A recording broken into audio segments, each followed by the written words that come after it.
दिल्ली के Lal Qila metro station gate number 1 के पास हुए ब्लास्ट मामले में जांच तेज हो गई है। रिपोर्ट्स के मुताबिक धमाके में इस्तेमाल किया गया i20 car doctor Mohammad Umar नबी चला रहा था।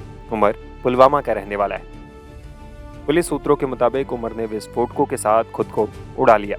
उसके डीएनए टेस्ट के लिए कश्मीर पुलिस ने पुलवामा में उसकी मां और 2 भाई को हिरासत में लिया है।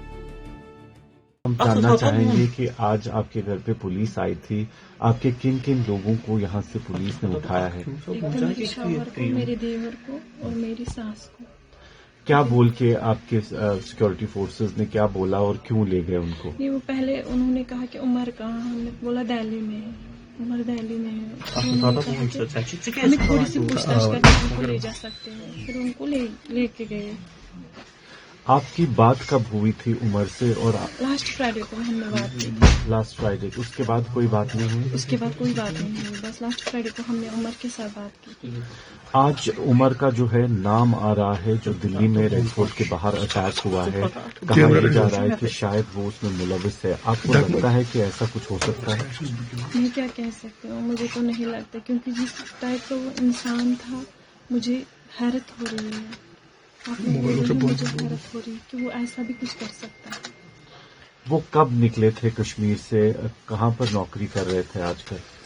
वो तो फरीदाबाद में नौकरी कर रहे थे पिछले 1.5 साल या 2 साल से, क्योंकि मेरा बेटा भी 2 साल का है।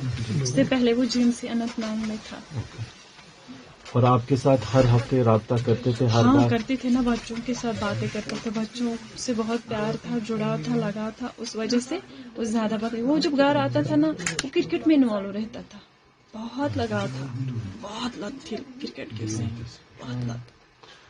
GMC अनंतनाग से ही डॉक्टर अदील राठौर को भी जो है जम्मू कश्मीर पुलिस ने गिरफ्तार किया हुआ है। उनका नाम भी आया है। क्या उनके साथ कोई दोस्ती, उनके साथ कोई राब्ता था इनका? वो तो हॉस्पिटल का रूल है, वो तो उन्हें वहीं पता होगा, या तो हमारे घर आता होगा तो मैं बोलती कि वो आया है। वो जब आया ही नहीं, मुझे पता ही नहीं, मैं जानती भी नहीं, मैं उसको नहीं जानती अदील को।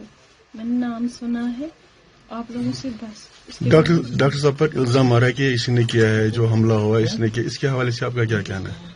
मैं क्या कह सकती हूँ इसके हवाले से बस मैं यही कह सकती हूँ कि इस टाइप का वो इंसान था ही नहीं, हमें लगता ही नहीं था। हमें तो बस यही, हमने कितनी स्ट्रगल की उसे पढ़ाने में, यहाँ तक पहुँचाने में, पूरी मेहनत की, पूरी लगन के साथ उसे यहाँ तक पहुँचाया था, ताकि वो कुछ कमा सके और फिर हमें भी कुछ खिलाए पिलाए। आपको क्या विश्वास हो रहा है कि वो ऐसा कर सकता है? मुझे तो यकीन ही नहीं हो रहा है, मैं तो परेशान हो रही हूँ। डॉक्टर साहब की शादी हुई है कि नहीं हुई है? अभी एंगेजमेंट हुई थी, शादी नहीं हुई थी। तो कितना टाइम हुआ उसको जब घर आया नहीं? वो कितना टाइम? पिछले 2 महीने से वो घर नहीं आया। 2 महीने पहले आया था, अब नहीं आया। प्रिया आ रही है। तो आपको लगता है कि वो इस आइडियोलॉजी का हिस्सा हो सकते थे, या कुछ उनके दिमाग में ऐसा चल रहा था कभी? आपको ऐसी तो कोई बात ही नहीं। वो तो शांत स्वभाव का इंसान था, शांत रहता था, बातें ज्यादा नहीं करता था, ज्यादा किसी में इन्वॉल्वमेंट नहीं थी, दोस्त नहीं थे, खाली पढ़ाई करता था। ये मुझे पता है, जितना मुझे पता है मैं उतना ही कह सकती हूँ, उससे ज्यादा मैं कुछ नहीं कह सकती।